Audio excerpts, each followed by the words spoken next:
Hello बच्चों, कैसे हो आप लोग। आज मैं आप लोगों को पढ़ाने जा रही हूँ चिड़िया के गीत चैप्टर का क्वेश्चन आंसर पूरा। फर्स्ट पार्ट में मैंने आधा आपको बता दिया था और ये दूसरा पार्ट है, उसमें मैं अनुमान और कल्पना से शुरू करना जा रही हूँ। तो पहला है, कविता की पंक्ति है, आखिर जब मैं आसमान में उड़ी दूर तक पंख पसार, चिड़िया ने अंत में इतनी दूर तक उड़ान क्यों भरी होगी। तो उसका आंसर है, चिड़िया दुनिया को देखना चाहती थी। वह जानना चाहती थी कि उसके घोंसले के बाहर क्या क्या है। नई नई जगहों को देखने और अनुभव बढ़ाने के लिए उसने दूर तक उड़ान भरी। ठीक है। तो इसका दूसरा क्वेश्चन है, पक्षी खुले आकाश में बहुत दूर तक उड़ते हैं। इतनी लंबी दूरी हजारों पेड़ों और सैकड़ों घोंसलों के बीच में अपना घोंसला कैसे ढूंढ लेते होंगे। तो इसका आंसर है, पक्षियों की स्मरण शक्ति बहुत तेज होती है, यानी याददाश्त बहुत तेज होती है। वे अपने घोंसले के आसपास की जगहों को पहचान कर रास्ता याद रखते हैं। कुछ पक्षी सूरज की दिशा, हवा और पेड़ों की गंध से भी पहचान कर अपना घोंसला ढूंढ लेते हैं। ठीक है। इसमें तीसरा क्वेश्चन है, पक्षियों ने आकाश में उड़कर जाना कि संसार बहुत बड़ा है। हमारे पूर्वजों को यह बात कैसे पता चली होगी। इसका आंसर है, हमारे पूर्वज जंगलों में घूमते थे, नदियों के किनारे बसते थे और लंबी यात्राएं करते थे। धीरे धीरे उन्होंने नए स्थानों को देखा और अनुभव किया, जिससे उन्हें उससे समझ आया कि यह संसार बहुत बड़ा है। चौथा क्वेश्चन है, जब आप कहीं बाहर जाते हैं तो घर के बड़े बुजुर्ग आपको कुछ निर्देश देकर भेजते हैं। क्या पक्षियों के माता पिता भी उन्हें उड़ने से पहले कुछ निर्देश देते होंगे? अगर हाँ, तो वे निर्देश क्या क्या हो सकते हैं? इसका उत्तर है हाँ, पक्षियों के माता पिता भी शायद अपने बच्चों को उड़ने से पहले सावधानी बरतने की सीख देते होंगे। जैसे बहुत दूर तक मत जाना, ऊंचाई पर ध्यान से उड़ना, बड़े पक्षियों से बचकर रहना, खाना ढूंढते समय सतर्क रहना, सही समय पर वापस घोंसले में लौट आना। ठीक है। आकार और प्रकार। कविता में अंडे जैसा था आकार का उल्लेख किया गया है। नीचे कुछ और चित्र दिए गए हैं जो अलग अलग आकृतियों को दर्शाते हैं। प्रत्येक चित्र के नीचे उसका सही नाम लिखिए। इस कार्य में आप अपने शिक्षक शिक्षिका की सहायता ले सकते हैं। तो चलिए देखते हैं, यह किस राउंड के आकार का है, यानी गोल है। ये चौकोर है, यानी वर्गाकार है। ये आयताकार है, आयताकार। ठीक। और ये है त्रिकोण। ठीक है। भाषा की बात देखिए, इसमें बोल रहा है, फिर मैं निकल गई शाखों पर, हरी भरी थी जो सुकुमार। कविता की पंक्ति में सुकुमार शब्द आया है। यह सु और कुमार के मेल से बना है, जिसका अर्थ है कोमल अंगों वाला।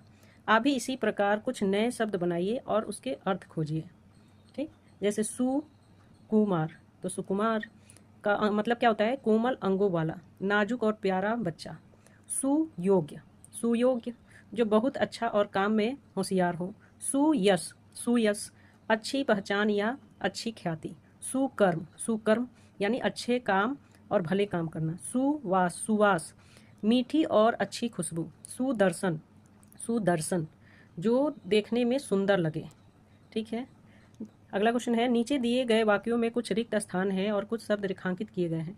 उन शब्दों से वाक्यों को पूरा कीजिए जो रेखांकित शब्दों के विलोम अर्थ रखते हैं। विलोम मीन्स क्या होता है? विपरीत, उल्टा।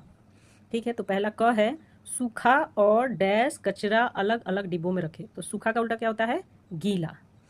ख है, दिल्ली मेरे घर से डैश है लेकिन गुवाहाटी पास में है। पास पे अंडरलाइन है, तो पास का उल्टा क्या होता है? दूर। ग, अनवर कब डैश और कब गया पता ही नहीं चला। गया के ऊपर अंडरलाइन है, तो गया का उल्टा होगा आया। घ है, कोई भी काम न तो बड़ा होता है और न ही डैश। बड़ा पे अंडरलाइन है, तो बड़ा का उल्टा छोटा। अगला क्वेश्चन है, आइए अब एक रोचक संवाद पढ़ते हैं। ठीक है। सलमा, तुम्हें कितने पैसे चाहिए? जितने पैसे राजू को मिले। तुम्हें उतने नहीं मिल सकते, तो मुझे कितने पैसे मिल सकते हैं? केवल 50 रुपये। नहीं, मुझे राजू जितने ही रुपए चाहिए। ठीक। फिर इसमें हो रहा है, इतने पैसे तो ऐसे नहीं मिल सकते, तो फिर कैसे मिल सकते हैं? ठीक है बच्चों, आगे देखते हैं। इतना सा, उतना सा, जितना सा और कितना सा शब्दों का प्रयोग करके वाक्य बनाइए और उनके अर्थ भी समझाइए। फिर सोचिए, सलमा को राजू जितने रुपए मिल पाएंगे। अब नीचे दिए गए शब्दों से क्या बनाकर सलमा की सहायता कीजिए। वाक्य बनाकर सलमा की सहायता कीजिए। शब्द है इतना सा, बहुत छोटा सा, कम मात्रा में। बहुत छोटा सा, कम मात्रा में। अर्थ है इसका, बहुत छोटा सा, कम मात्रा में। वाक्य है इसका, मुझे इतना सा टॉफ़ी का टुकड़ा ही मिला। उतना सा, ठीक, उतना सा का अर्थ है ठीक वही मात्रा या सीमा। वाक्य है, मुझे उतना सा काम ही करना था जितना तुम्हें करना था। जितना सा का अर्थ है आवश्यकता के अनुसार। ठीक है, मुझे जितना सा खाना चाहिए था उतना मिल गया। ठीक है, कितना सा आश्चर्य जताने के लिए प्रयोग होता है। ठीक है, उसने कितना सा अच्छा काम किया और सब खुश हो गए। ठीक है, पाठ से आगे, पाठ से आगे। पक्षी भोजन की खोज में अपने घोंसले से बाहर उड़ते हैं। यह जानना रोचक होगा कि कौन सा पक्षी क्या खाता है। नीचे कुछ पंक्तियों के नाम दिए गए हैं, पता लगाइए कि ये पक्षी क्या खाते हैं। पक्षियों के नाम और पक्षियों के भोजन। जैसे बाज, बाज क्या खाता है? छोटे जीव जंतु खाता है, चूहे खाता है, सांप खाता है, और भी बहुत कुछ खाता है। हंस है, हंस क्या खाते हैं? जलीय पौधे, जो जल में उगते हैं वो पौधे, मछलियाँ, दाना आदि, और भी कुछ खाते होंगे। तोता क्या खाता है? फल खाता है, बीज खाता है, हरी सब्जियाँ खाता है। बगुला मछलियाँ, छोटे जलीय जीव जो जल में छोटे छोटे जीव होते हैं वो बगुला खाता है, जैसे छोटी मछलियाँ हो गई, या और भी बहुत सी चीज़ें हैं। कबूतर अनाज के दाने, चावल, बाजरा आदि। उल्लू क्या खाता है? चूहे, छोटे पक्षी, कीड़े मकोड़े, यही सब खाता है। कलाकारी, चित्र बनाना, गाना और नृत्य करना सभी को पसंद होता है। घोंसले से झांकता हुआ छोटा पक्षी, हरे भरे पेड़ की शाखाओं पर बैठा पक्षी, और नीले आकाश में पंख फैलाकर उड़ता हुआ पक्षी, यह सब बहुत प्यारे लगते हैं। अब आप भी नीले आकाश में उड़ते हुए पक्षियों का चित्र बनाइए। जब चित्र तैयार हो जाए तो आप उसे पकड़कर एकल या सामूहिक नृत्य कर सकते हैं, या अपने मनपसंद गीत पर भाव नृत्य प्रस्तुत कर सकते हैं। आप इन चित्रों को अपनी कक्षा या गलियारे से प्रदर्शित भी कर सकते हैं। कविता पंक्तियाँ। सूरज एक, चंदा एक, तारे एक, एक तितली, अनेक तितलियाँ, एक तिलहरी, अनेक तिलहरियाँ, एक चिड़िया, अनेक चिड़िया है। ठीक है, उत्तर देखिए। ये ऐसे आप बना सकते हैं पिक्चर।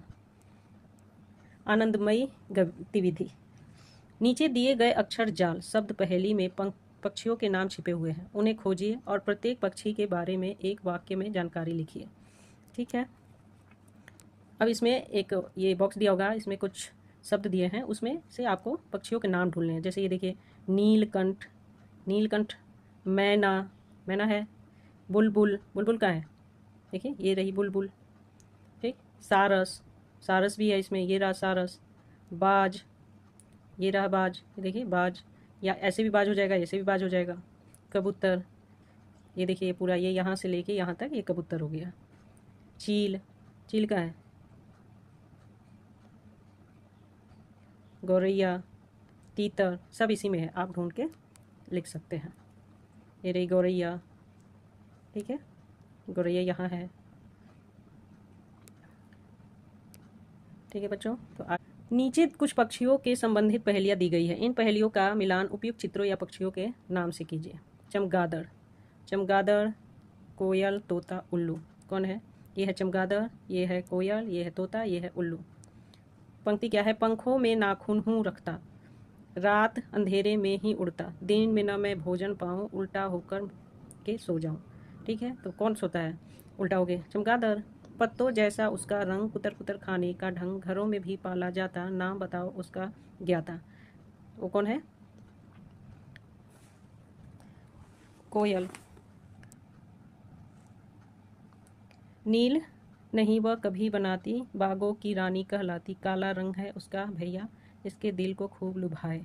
देखिए बच्चों, ये जो है ना, ये गलत लग रखा है, ये इसका नहीं होगा। ठीक है, पत्तों जैसा उसका रंग, पत्तों जैसा तोते का रंग होगा, ये है तोता होगा इसका। ठीक है, नील नहीं, इसका होगा ये। ठीक है, इसमें गलत दे रखा है। फिर लास्ट वाला है, दिन भर सूरत नहीं दिखाता, रात कुलौचे धरता, और समझाता ऐसे जैसे सूरज उससे डरता। ठीक है, ये सही है, ये उल्लू होगा। आगे देखते हैं, बोलिए फटाफट। नीचे कुछ रोचक और चुनौतीपूर्ण पहेलियाँ दी गई है, शीघ्रता से उसका उत्तर दीजिए।